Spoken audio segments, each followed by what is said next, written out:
Greetings, Vault Hunters all across the 6 galaxies. Welcome to the Bordercast. I'm Mitsu. And I'm Tessichka, coming to you every week to break down all things Borderlands. Also bringing 2 quite prolific Vault Hunters to the program. Once again, on the show, Liz, Shifty5, and Lazy Data. How are you guys today? Yay! Great. Yes. How are you guys? Good. I'm good. Yep. Yeah, it's good to have you guys here. We've got a lot to talk about. Revenge of the Cartels is still in full swing, and man, is it a lot of fun. Oh, yes. This new Loot the World planet is Eden 6 this week. And a lot of people were actually very excited about that because Eden 6 is a lot of fun to run around on, which makes me very happy that we're finally going there. No other really new events to talk about as of yet, but we have a lot more in store to talk about, Tess. Yeah, so how have you guys been enjoying the new event? It's been a lot of fun for me. I think it's such a beautiful location, but what do you guys think? Had a blast. I love it. Like, I've been running cartels like crazy, but I've been grinding for these guns that I'm assuming it's like the event in October that they're going to be here for a while and we're going to have to get them while they're hot, you know? So I ground out that OPQ 300% and oh my God. I mean, I had one. Okay. So I had one in Mayhem 6 and it was like slayed. It was amazing. And then I bumped up to Mayhem 10 and I was like, man, like I need it. Like it was like crap. Need it again. I needed it. So I just ground out the bosses at the end over and over and over. And I finally got it. Nice. It was a great moment, you know, when you get that amazing gun that you've been waiting for. Awesome. Yeah, and me, so I've just been running it over and over, trying to get the anoint on them that requires you to be low health. That one's a lot of fun for me. So yeah, just been running the event, trying to get the guns with that one, and it's been a lot of fun. I love the map looks beautiful. The music, the theme, the scenery. Just there's one bit you can step out on a balcony and you can see the waterfalls and out off into the distance. And I think they did a wonderful job on the design of the map there. How about the slide down in the first place? Like the first time you did it? Don't fall off the edge. Make sure you keep looking back. I did that. I was like, I slid down and I looked at chat and I was like, it'll be fine. I'm just going to slide down to the bottom. No big deal. And I was like, respawn. It was a miracle that I didn't go off the ledge. I have no idea how I didn't go off the ledge. It's hilarious. It's awesome that they did that. And every time. You might be the only one because I went off the edge. I went off the edge several times. It only took once for me. I learned. I'm usually the one that goes off the ledge on all things. I literally just like randomly will fall off ledges left and right for no apparent reason because I'll be like looking up here and doing something over here and not notice or not realize, or I'll be backing off of something.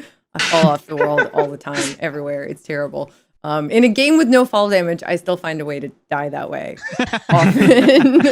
I love this map though. It just everything about it. And I think we talked about this a little bit last week, where oftentimes there'll be a reusage of assets when you're creating free downloadable content for most games, but this is not that. This feels completely new and completely different from everything else.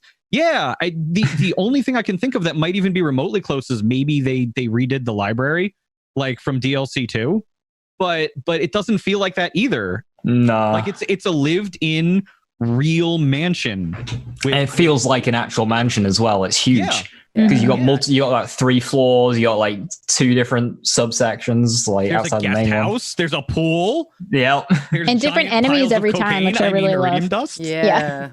I love how there's different enemies every single time you go in, you know? Yeah. So like it's not like the same grind every single time. You get something fresh and new, which is cool. Yeah. And they have different loot drops for them too, which is really cool. Like Fish Slap drops the fish slap. Screw I still haven't done that challenge. I did it on Mayhem 10. Let me just suggest going down to Mayhem 0. It was on normal Vault Hunter too. My freaking dog killed it. Well, whatever. My skag, whatever, killed it. Jabber killed it every single time. Like get it down to like this much health, and then my Jabber would be like, Pink. And and then he looks at you. Did I do a good job? I finally did something. Yeah, I'm helping. I was so mad. Oh God. But whatever. I finally got it done. So I still don't have a good yellow cake. That's my one sadness about it. I Oh, have gotten yeah, a neither have I. couple, but I only got them when I wasn't playing on Mayhem because I took a couple of friends into that whole area that hadn't finished the game yet, that weren't able to do Mayhem levels, but they wanted to see the event, which is awesome. You can do it, I believe, after you hit level 13. So you don't have to have finished the game to participate in this event because it's a timed event. It ends on June 4th, I believe. And it is a really, really fun event. Definitely worth doing, even if you're not doing it on Mayhem levels. But like I said, so I took my friends in and we all got yellow cakes the moment we went in, like right away.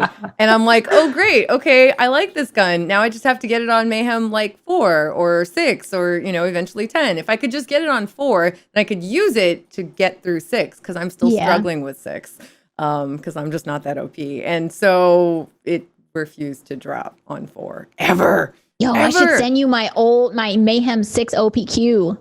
Ooh. I have one, but it's not that good. It's a 300%, and it will totally destroy everything, especially on Mayhem 6. I don't use it, so I'll send it to you. Thank you. So for the listeners who might not know about the OPQ yet, I just Lazy, can you break down a little bit more of why we've been talking about the OPQ so much recently?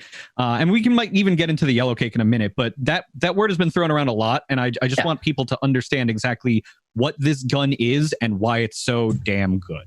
So the OPQ system, Atlas Assault Rifle, so it's super easy to use, accurate, good range, good accuracy, extremely high damage.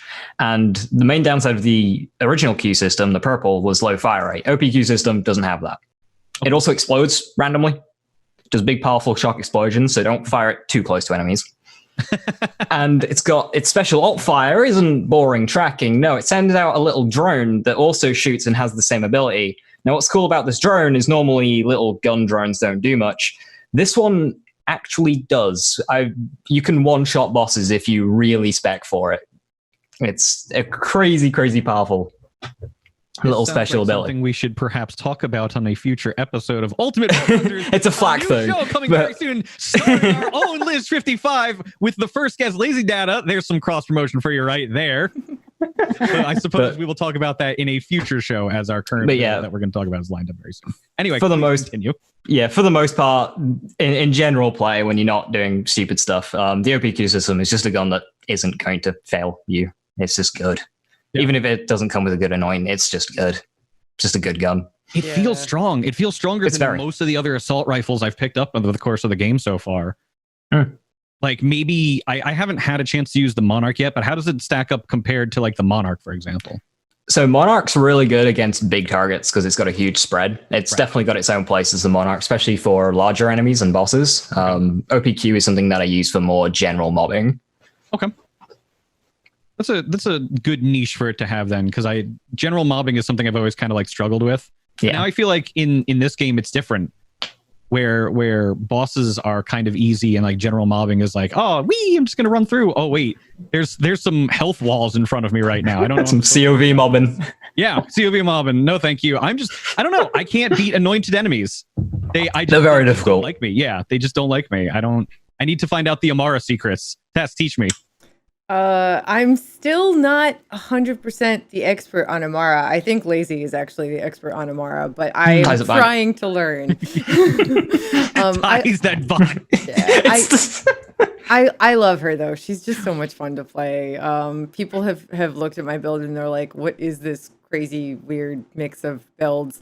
But it's so fun, and it, like, especially since I play solo way too often, it gives me that crowd control that I need that I don't get anywhere else. So I don't know. I love her. She's a fun character. Liz, you're a Flak main, right?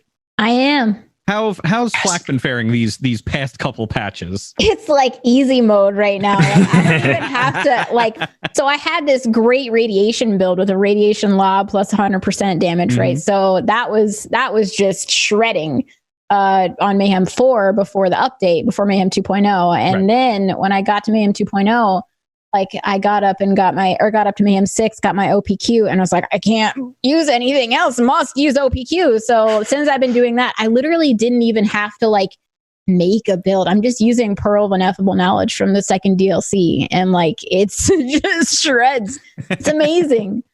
What mayhem level, rather, I should say, are you most comfortable at right now? Because a lot of people 10. are having like 10. You're okay at 10? It's super Okay. easy. Like and I don't mean to be like patronizing or like rude or whatever, but like It's just fact things. it's just no, it's OPQ. Like if It's you flat get and your OPQ. hands on this gun, like literally it's easy mode. It's so much, especially with the 300%. So like if you guys don't know, like it does 300% extra damage if an enemy is 90% health or higher, right? Which basically means if you shoot it in the head, it's like boom, dead. Sometimes they explode. So it's that fine red paste. Oh, it's amazing. It's the best feeling ever when they explode. So I don't even remember what my build. So like I don't even have a build right now, and like I'm going to get there, but like I just don't have like the drive to make a build because I don't need one yet. But like I'm gonna just I still wanna grind my guns out on the cartels first. So Yeah. I mean, that makes perfect sense, honestly. And the event's still going to be around for the better part of a month, but once it's gone for a long time. And that means that we lose access to OPQ as far as we know. Well, is it going to come back? Slap, and Hopefully. I hope so. What is it? Killer 6 was on Twitter and he literally said, I will pay you money to keep this map. I do not care. Have the season pass aspect of it where you have that limited time to get the skins and all of that. That can go away. But allow me at least to be able to use this entire map for as long as I want to. Yes. Please, I'll give you money, Gearbox. Do it. Just please do it. We have people in chat saying the same thing, and I'm not surprised, honestly. It's really awesome content. It's really, really awesome content. And like, I totally get why they would want to have limited time events, because it makes people come back to the game for a short amount of time and play real hard and then go and do other content in the game, and then maybe come back to this. But like Killer 6 has actually said, I was lurking in his stream earlier today, and also Liz's, I saw her hoarding problem. Anyway, tangent. K6 was saying that all of the limited time events should be permanent. And I totally get the desire for that, like, because all of it is so good, like different locations that look different and feel different, and enemies that are different, and guns that are different, like the terror stuff and the builds that were based around that Liz rocked, I remember, and Lazy rocked a terror build, a bunch of different terror builds. I never had a full terror build, and I have to wait until next year, I think. Whenever this year, because it is, well, it was last year anyway. I'm bad at time, clearly. Time is a social contract. Wibbledy wobbledy. But you have to wait a while, but at the same time that also makes it more special, like the desire to play when the events are live. And it's not like they're live for a super short period of time. Like if they were only live for 1 week, and then like what if you're on vacation, and I mean right now the whole world is stuck at home, but when the world is... That's how I felt about the Valentine's Day event. I really felt like it could have gone on longer. Yeah, that's true. The Valentine's Day event was a little bit shorter. This one is going on for a longer time, which I feel really good about. And the Halloween event was the same, but like I wish the Valentine's Day event was longer. I hope this one... It would be nice if they could keep it for a little bit of extra time at least. I don't know. I don't know how to balance that, because I get the desire to keep these events special and to keep people coming back for them. And there are a lot of different events. Like we want them to stay forever, but there are a bunch of them, So it's supposed to be ending on June 4th. June 4th. As of so you've still got plenty of time. Like I said, just over a month, or just under a month, I should say, rather, time. So they gave us a lot more leeway to play with everything and kind of experience what was going on over the course of this entire thing. And it's great content. It's fun. It's genuinely really good. It drives you to want to do it beyond actually just finishing the season pass aspect of it, which is really nice. I just, everything about it is, I can't stress it enough. If you haven't had a chance to play it, go and play it. It is beyond measure the best thing that they have done in terms of season content so far. Plus skins and heads and ornaments and stuff. Yeah. If you get all the stuff done. And to the other point of that terror build that we were talking about, the only thing I think that really stopped your terror build, Liz and Lazy, correct me if I'm wrong here, was just it got like leveled out.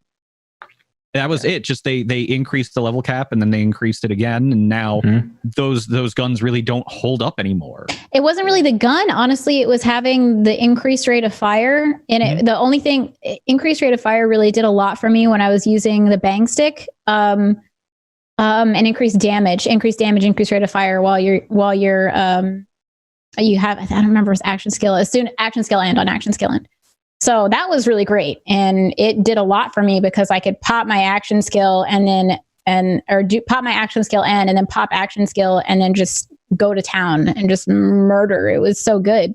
Yeah. But the only thing that kept me back from that was the fact that my it was on a transformer, and my transformer was at like 50% capacity. Like it could have been 21,000 or whatever the capacity is now, and it was like 11,000. So like I can't just keep dying all the time. Yeah.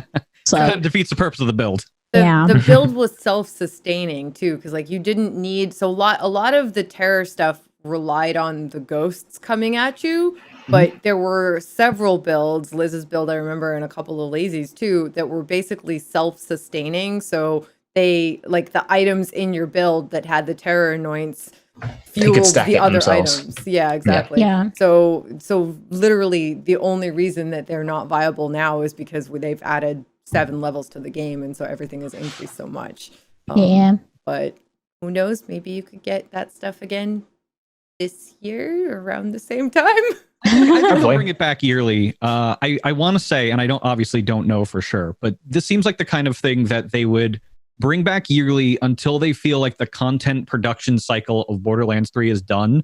And then what I imagine / hope they will do is unlock it at a certain point, a year, 2 years down the line. Yes. And just allow everybody to be able to do all of the, not necessarily the events, obviously, but be able to do the maps of the events in the bosses. perpetuity. The bosses. You remember the haunt music? Yeah. And, oh my God, it was so good. It was so good.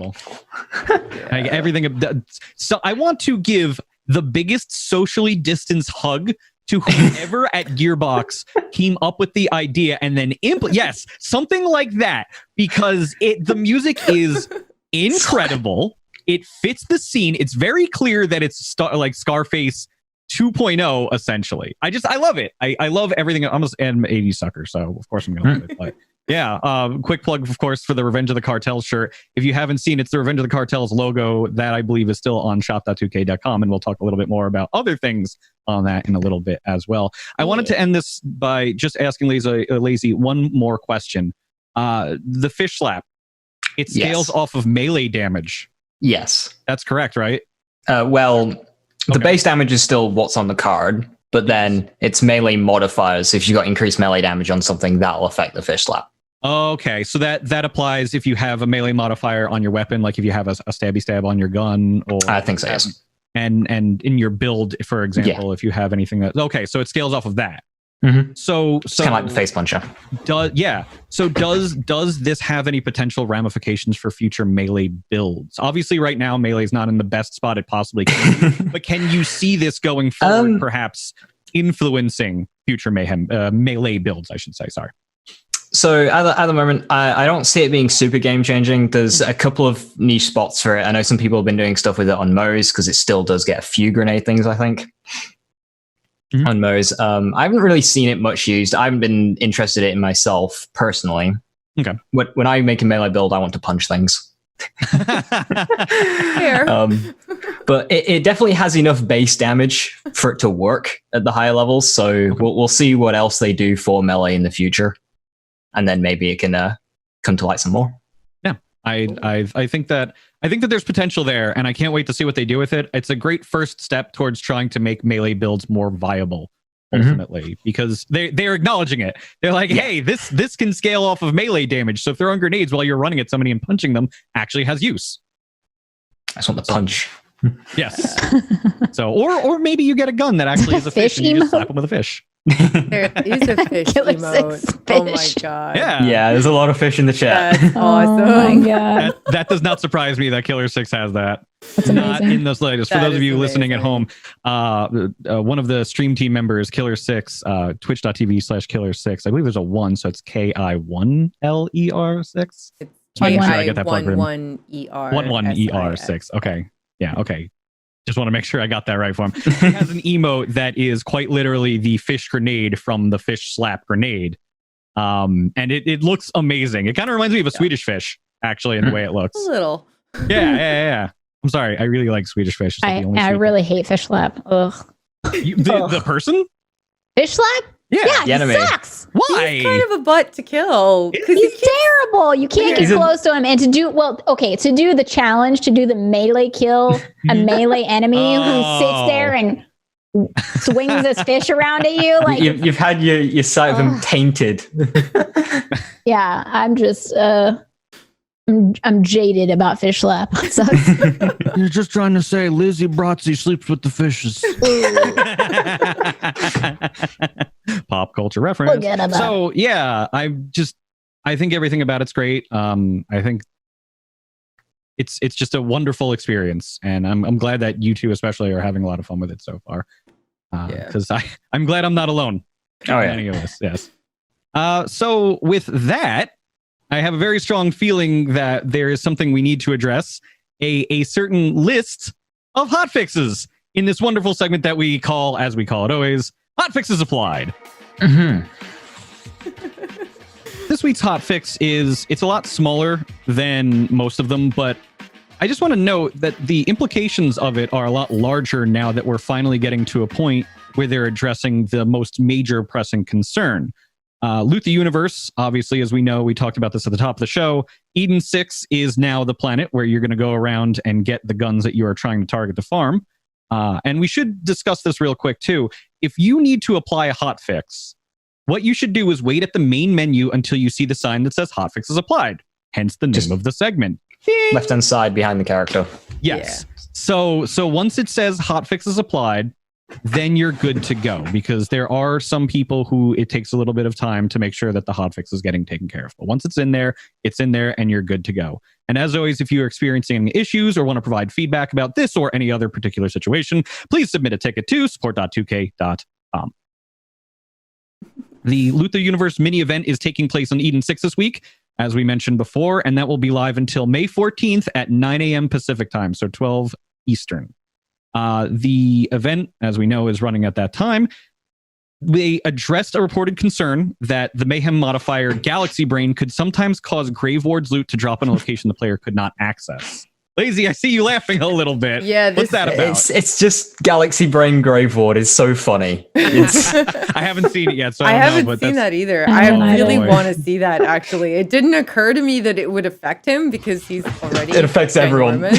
Yeah, and so I really, really need to go see this. I'm super curious. They also addressed a bug with Mayhem mode that led to lower than intended drop rates for all Mayhem levels. So that's kind of a big bug that has been fixed, which is awesome to hear. Yes. So we'll kind of have to see what is to come in next week's hotfixes, and if there's a patch at any point in the near future, if that changes anything.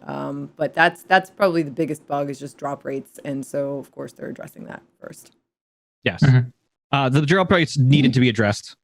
It was a very difficult situation for many players to deal with. They felt like they weren't getting rewarded for their time, so hopefully this should go a long way towards fixing that cycle. I will stress a little bit here. Unfortunately, this does not address some of the scaling issues that have been prevalent in loot piles, chests, and other loot sources that are not necessarily drops from direct mobs. And that leads me to believe, although I do not know with 100% certainty, that this is something that will more than likely require a full patch as opposed to something that can be hotfixed into the game. So I imagine we'll have to sit tight and wait a little bit longer. If I had to venture a guess, the next large content patch is the Guardian Takedown. And that is coming sometime. Yeah, I know, right? Yeah, coming sometime later this month. I don't believe the date has been announced as of this particular airing. But when it does, I would probably say that is where they're going to have a large content patch, and that would be where I'd be looking towards seeing this being implemented. I can't say for sure. I stress once again, I don't know, but that is just my leading theory on the situation based on all of the variables and how attentive they've been to fixing things via hotfix whenever they can. So, we'll see what happens. But Guardian takedown. So excited for that. I think all of us are, especially the very OP among us that really like that super challenging content. I mean, I'm excited to see Lazy break it. I am. I'm really excited to see Lazy just like wreck that takedown. It's gonna be really fun to watch. So. Don't you sit there and what us? You give that coy grin that you're doing right now. This man's, for those of you listening at home, this man's right here, Lazy Data, on day one, within maybe the first 2 to 4 hours. I'm not entirely sure because I saw the tweet and I forget. First, 1 hour. 1 hour. 1 hour. Within 1 hour, he managed to beat true Molly Wand takedown. So that's 4 players scaled at Mayhem 10. And wasn't it with Mayhem 0 weapons too? It was starting with Mayhem 0 gear. I tried to get a mission reward weapon, didn't work out for me, so I went in with Mayhem 0 gear and looted on the way. Unreal tournament. Are you kidding me? We don't really have too much time to go into it today, but just like for 5 seconds, just tell me how you did it. Okay, so to start with, it was a lot of banging my head against some health bars since nothing really worked. Oh my god! Thankfully, they changed how lifesteal worked on Amara a bit, so that helped me out with some of the weapons. Mm-hmm. And then I managed to hack my way through, got to the bridge section, and a Mayhem 10 hyper focus dropped, and I was so happy because I had a Mayhem 10 gun to deal with Wurton. It still took ages because it was non-elemental. It was an airborne anoint, but it did the job slowly. but it did it there. Yes. Yeah. That's insane. How did you even keep your ammo up throughout all of that? I would have been struggling to go dry. I ran out on a few guns. On Wotan itself, I ran out of about 3 different weapons. I ended up shooting it with some little pistol that I found to finish it off. It's like, this'll do. Oh my god! Is that why it took an hour for you to finish? Because from start to like you started as soon as the patch dropped and loaded for you, and then you just I started when I could, and I started when I could. I died twice just after Valkyries to the first group of mobs after that. I was playing them. My modifiers probably weren't the best choice. I had floor as lava. So every time I went into my inventory and came out, I just set on fire. and that killed me twice. Oops. Oops. Not playing with that modifier again. I like that one though, but it is a little rough. It's very rough. No. You forget. It's so easy to forget, or especially like once you kill everything. I do this to myself all the time. I'll keep shooting because I won't realize the thing is dead, and I'll be using something like the lob or the anarchy, and I'll basically kill myself. So I'm usually dead at the end of combat when there are no enemies around. And I finally, it's the worst. And I finally trained myself to not do that as much. And then Floor's Lava came out, and now I kill myself by standing still because I think I'm fine. Not fine. Oh no. Oh, what's this loot? Oh, I'm on fire. It's the same thing with co-op mode. I remember Tess, when you and I were playing, if you went down, for example, I would have to like follow behind you. We had to stay moving because if I you can't revive someone, you'll be on fire. It's unforgiving. It's very unforgiving. Brutal. Yeah. I think it's a harder modifier than its labeled level. Yeah, perhaps. I think only because of unintended consequences. Yes, because I don't think they took into account that when you're playing in co-op, when you're trying to res somebody, you still have to move. Got to do those Fortnite reses where you walk around. Oh my god. Yeah. So, Lazy, you're unbelievable. Well, one tip with that modifier though is I believe it's based on the gun that you're holding. Really? Just from where it pulls from. So if you want to hold a really weak gun, it might help. Huh. Really? Because it's like self-damage to you. So it pulls what's in your hand. That could be really interesting. I did not know about that. You could essentially negate one medium modifier by doing so if you really wanted to do that way. You'd be jumping through a few hoops. Yeah, but I could see a few people probably playing around and making that work. It's a shame you can't. It doesn't friendly fire the enemies though, does it? Like I can't stand. I think on I top of an tried, enemy. but I don't think it was enough with the way the health scales. Yeah, all right. That's a little unfortunate because it would have been funny if you ran up to an enemy and stood still and just tried to kill them with your own lava pool. I'd love to see someone do that versus Toronto or something.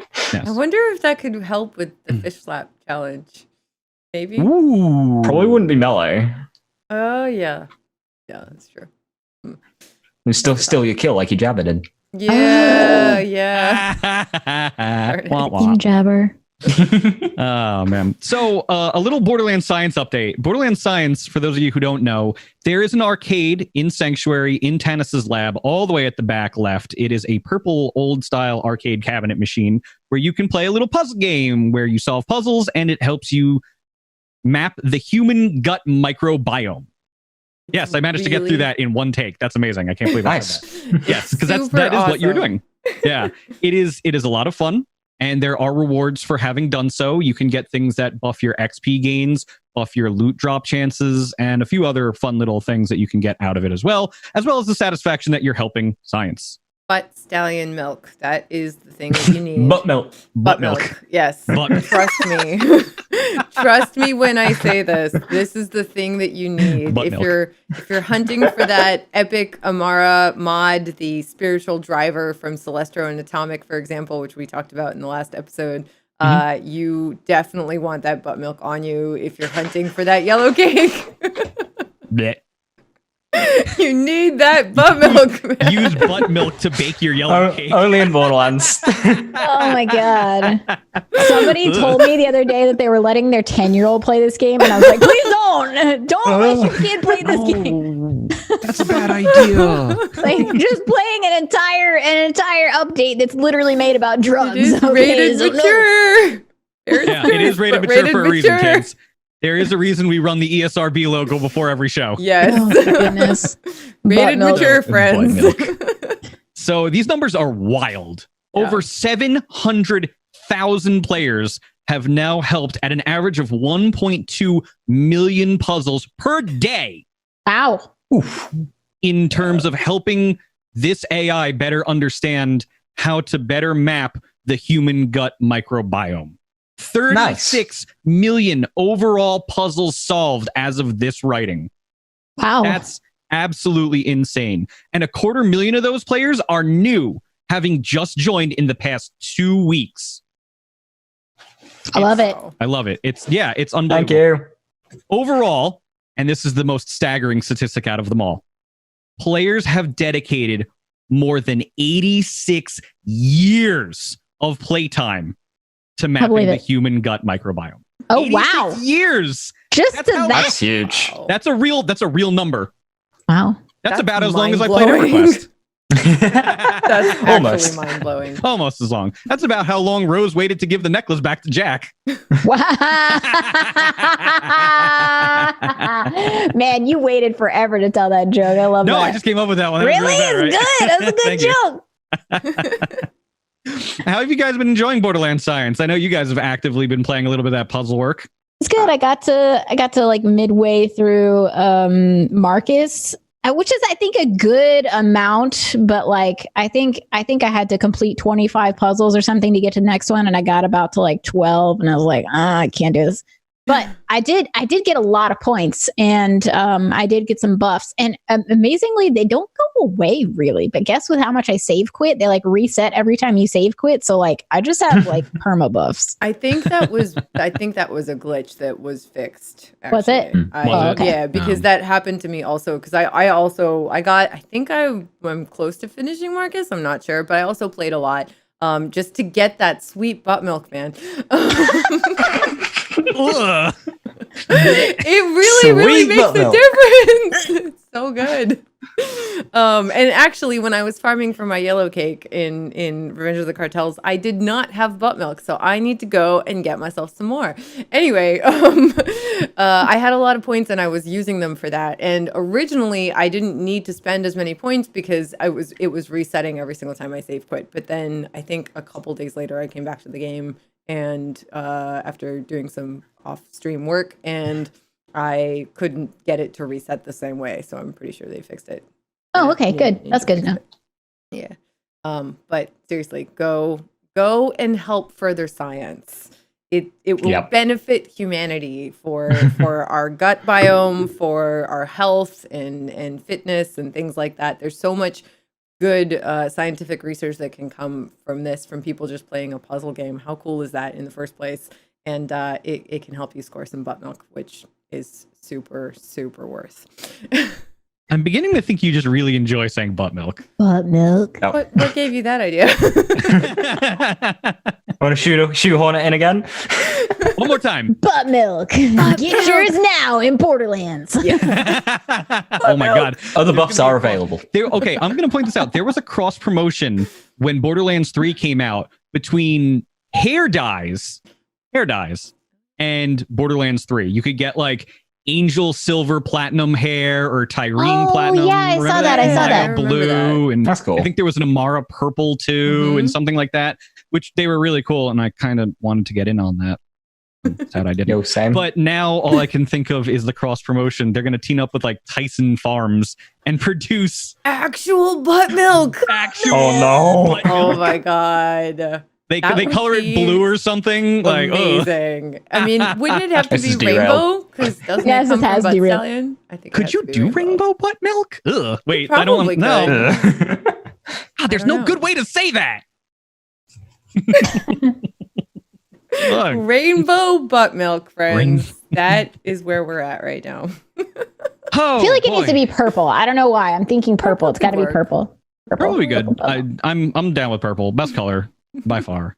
My favorite color. It as it should be. So, butt milk. Let's perhaps try to get off of that for a second. Let's move on. Derailed now, completely. Yeah. We're running off the rails, but it's okay because we're gonna get back on track with big, somewhat breaking news.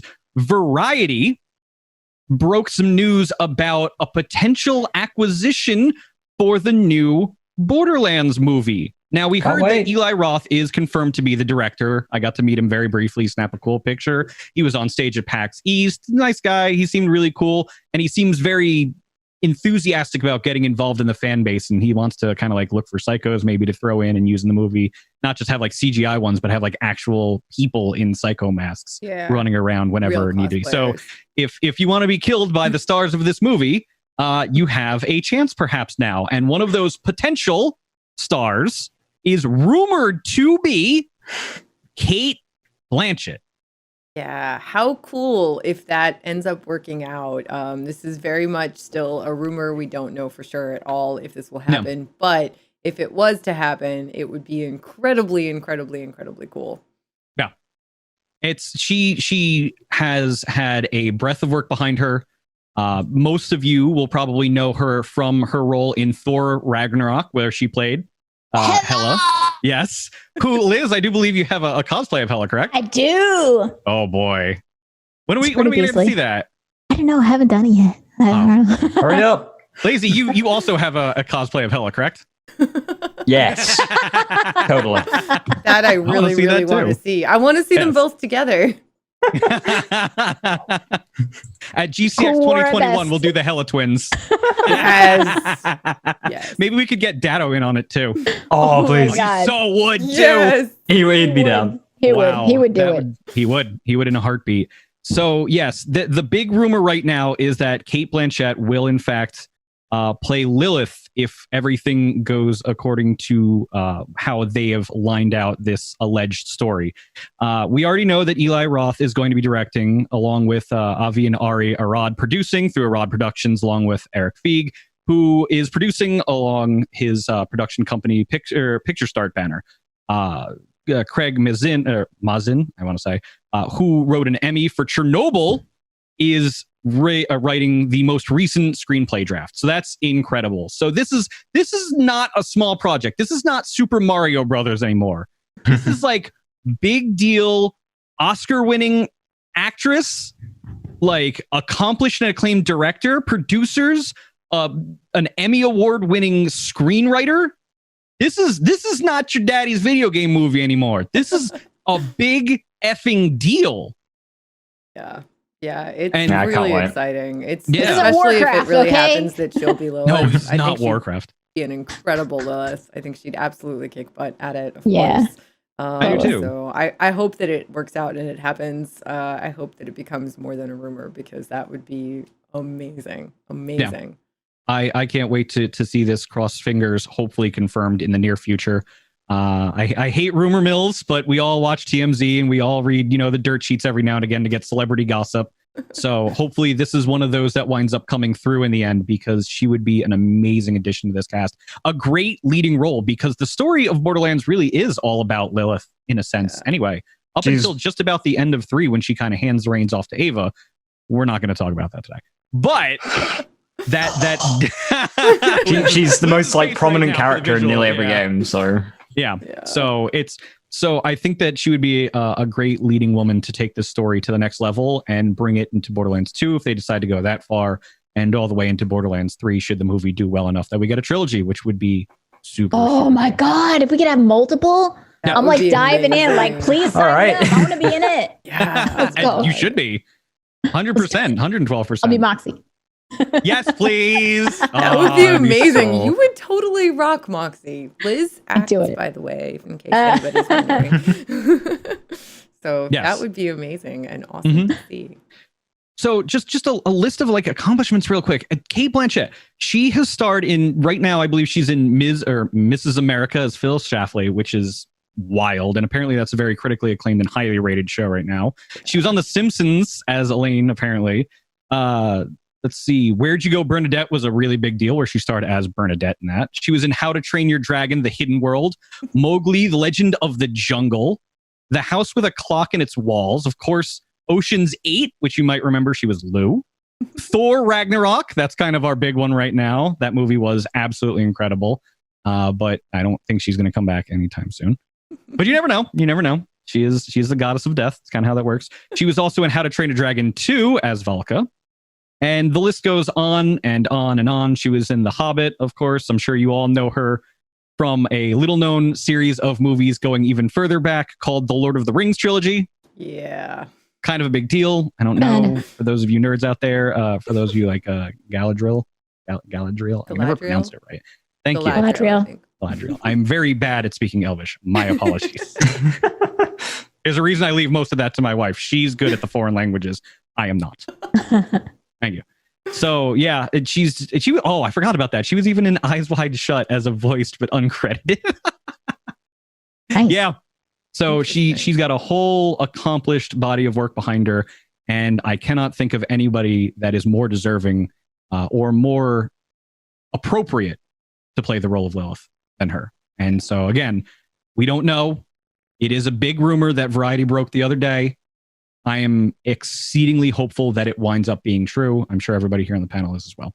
It would be amazing to have an actual incredible badass play Lilith. I think it would be so fitting, so right. So I hope it happens.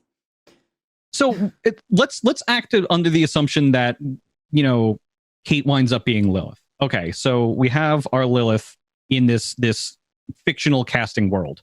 Who else do we then put in each of the roles for the major 4 Vault Hunters? For example, could like Idris Elba maybe pull off a Roland? Like that's certainly, that's an option. And then, for me, when I think of like Mordecai, I thought of like Shaggy. Remember the guy who played Shaggy in the Scooby-Doo movies?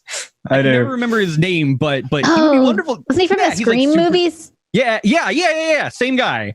Like he's very tall and lanky. He's got like the literally shagginess of the beard going on. And he's got like the kind of demeanor when he walks of like how Mordecai carries himself a little bit too. Maybe a little bit of a hunch. I could see him picking up like a long rifle and just going to town. Chad is recommending Terry Crews as Mr. Torque. Terry Crews as Mr. Torg. Oh my! I'd be down. Yes. Yeah, that'd be amazing. That would be really amazing. That would be unreal. I would love that. Jackman as Sal. That could be interesting. As Salvador? No, he's too tall. Which I think that might be a joke about the fact that he's too tall because Wolverine is supposed to be like 5 feet tall and Hugh Jackman's like 6'1". So it doesn't make sense that Hugh Jackman. Yeah, Wolverine's supposed to be tiny. This is Wolverine. Yeah. He's supposed to be like a small, angry guy. Yeah. Maybe I have no concept of how tall Hugh Jackman actually is.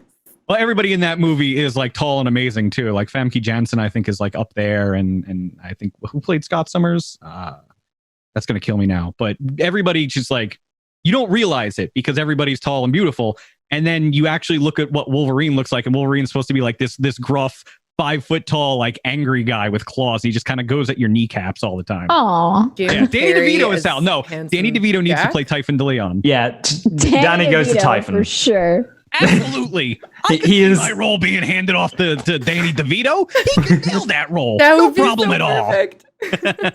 He could definitely do the voice too.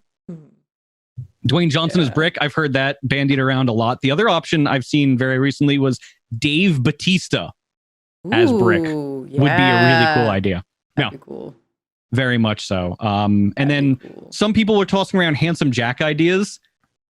Gothalion forward a really good idea. Glenn Howerton of It's Always Sunny in Philadelphia and the AP class would be perfect.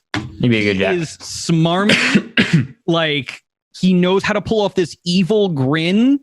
He just, everything about him screams Handsome Jack if they were going to bring Handsome Jack. I don't know. I see Ryan Reynolds. Well, here's like, I kind of like, people bandied around that too. They were like, Ryan Reynolds. And I don't know if Ryan Reynolds can go that evil. He's definitely got the snark down. But can he dig deep and go to like that dark place? Who would play? Oh yeah, who would play Tina? Somebody wants to know. Oh, Tina. Who was from Superbad? Her name escapes me right now. Ellen Page. Oh, Ellen Page as Tina? Yeah, why not? Maybe. Yeah. I mean, I can't think of anybody else who's like quirky and high energy sometimes too, because she can like bounce back between like somber and low. Margot Robbie for Tina would be great, actually. Oh, yeah. That's what I was thinking of her, and I couldn't think of like the actual name. Yeah, Margot Robbie for Tina would be perfect. We would have to start with Tina being older than 13 though. Well, I mean, she's already in her 20s in BL3. Yeah, she's already like 21, right? Isn't she? Well, yeah. In the first one, she's 7 years, so she's 20. Yeah, she'll be 20. She's 13, and yeah, you're right. 20. Actresses can always look much younger than they actually are. It's fine. Oh, I don't doubt that she could play it off. It'd also be a great role for like a smaller, maybe not as well-known actress to kind of like be put in the light. Somebody that we haven't discovered yet. I think that. What about the girl from the Pokemon movie? What the Detective Pikachu? The blonde reporter girl. Yeah. She was in Supernatural too. She'd be a good one. I can't remember her name. Who's playing Axton, given his modeling career now? The lady from Garfunkel and Oates. Kate Micucci? Kate Micucci would be good. Or she'd be good in like another role if they had something for that. Maybe Helena Pierce or something like that. That'd be a younger Helena Pierce, but she has a quirky sense about her that would fit great in the Borderlands universe. 100%. Yeah, I can see it. Oh, the one that played Hit Girl as Tina. Yeah, who was that? Wasn't Ellen Page. Who was that? Oh, it's gonna kill me now. It wasn't. Was it Chloe Moretz? She could make a. Yeah. I don't know if that's who that was, but Chloe Moretz would make a great Tina. She would. That's the only other name that came to mind like that too. So that's also very. Yeah, Chloe would be. Yeah, thank you. Chat right now for those of you listening at home. Yeah, chat's yelling at me right now that yes, it was Chloe Moretz. Okay, good. For some reason, I kind of know movies. Awesome, cool. I don't feel bad about myself anymore. Chris Pratt as Handsome Jack. I could maybe see that. He's too nice. He is. He's too likable. Yeah. Well, I mean, that's the thing about Jack, though, isn't it? Jack is also too likable. Yeah. Because we love and simultaneously love to hate Handsome Jack. Yeah. Because he does awful things and then he tells a joke and we're like, Jack, you. That's funny. Yeah, it's super messed up, but it's funny. Yeah, exactly. Like you can't. I shouldn't be laughing, but I am. Yeah. Rebel Wilson damn it, is I'm Ellie. trying to hold it back, but I can't. Yeah, I know. Rebel Wilson is Ellie would be really good too. I like that a lot. That's a great casting call. That or Martha. I want to say Martha McCallie, but it's not Martha McCallie. Martha, who was on Saturday Night Live and in the Ghostbusters movie. Oh, I can't remember her name, but I know who you're talking about. Oh, yeah. She's super cute. Yeah, she would be. Melissa McCarthy, I think it is. Melissa McCarthy? Melissa McCarthy. Thank you. There we go. We got there. Team effort. Melissa McCarthy. Thank you. Yes, Melissa McCarthy would be the perfect role, I think, for that. Yeah. That, or of course Rebel Wilson. Either or would be amazing choices. Yeah, so there's a lot of potential here. Hopefully this rumor proves to be true and Cate Blanchett winds up joining the project. I would love to see her and bring Lilith to life. And if not, if it falls through and that winds up just only being a industry rumor and nothing more comes of it, hopefully it leads to a little bit more attention for the project and maybe we get somebody of her caliber at least that might be interested in doing so. Not that there are too many people out there who are of her caliber. So it's not going to be easy to replace if it winds up falling through. So you never know. Let's have to wait and see. That's right. So with that, I'm sure most of you who have been watching have been noticing that I've had this on my shoulder, and now my shoulder hurts. Yay, me for being stupid. Is it heavy? For those of you listening at home, I have been holding on to a Buzzaxe, an actual replica Buzzaxe, and we'll talk a little bit more about this in a minute. But we've got some new toys. Yeah. Thank you to 2K for providing so. So I wanted to showcase a few of these. First, we've got a couple pin sets. This right here is of the weapon manufacturers. You can see Atlas there, a few others, I believe Torg, and you can see they're beautiful, very high quality. Yeah, TDR's on it as well as Jacobs. Jacobs being one of my favorite logos as well as Hyperion. The Atlas, by the way, I just want to show it one more time. That one's especially large. I love the design they put forth for Atlas with that little logo right up there. That's super cool. So that is one pin set. They actually have two, which is wonderful to see. The other one featuring my favorite manufacturer, even though they turned evil, Maliwan. You can also see Pangolin, the Children of the Vault, Dahl, and Vladoff as well represented on this one. These pins are out of this world. 5 in each set at $24.99. And you can find them, of course, at store.2k.com. And we'll provide a link for those that are watching live right now in the chat very shortly if we haven't already. So we had that. Then a lovely little big pin, and this is available for all 4 Vault Hunters. Try and get that a little bit closer right there. Ooh. Look at that. That was really good. Right? Cool. This is Zane, as most of you know, in a very large pin form. This is like something that I would see at Hot Topic, but man, is it incredible. Do they have all the Vault Hunters? Yes, this is for all 4 Vault Hunters as well. That big pin is $14.99. Then, of course, we have the big boy. I want one. You can buy that? There. Yes, you can buy this. This is a real thing. I'm going to try and show it. Not that expensive either. Yeah. $69.99. Yeah. This is real, by the way. So it's made of like a hard foam. This isn't something where if you like hit somebody, and you still shouldn't do it. Please don't hit anyone in the head with this. But if you like feel it and touch it, it's got some squeeze to it. And this unfortunately doesn't spin, but it's got like a grip action over at the handle where you would normally squeeze it, just like a normal Buzzaxe saw would have. And the detail, the level design, like detail, and it's just incredible. They've even got a little chain right here, so you can hook it up to something, maybe like your belt. Use a climbing gear to it. Yeah. It's store.2k.com. Just want to let you know. Store.2k.com. Store.2k.com. This one, this is a big boy. I believe, Tess, you mentioned this. This is $69.99. Yeah. Yeah, but nice. So there's a maximum order quantity of 4. Yeah. I just noticed that. 4? General group, it's like all 4 arms. Let's go. I mean, I could see it. Like Amara running around and like she pulls out 2 and then her other arms pull out 2 more. And she's like, yeah. Now I want Amara to run around with 8 statue missiles. too? Yeah. They do. Statues. It's funny that you mentioned that. So when it comes to statues, we might have one of those as well. This is absolutely gorgeous. I cannot emphasize how beautiful. This is Zane.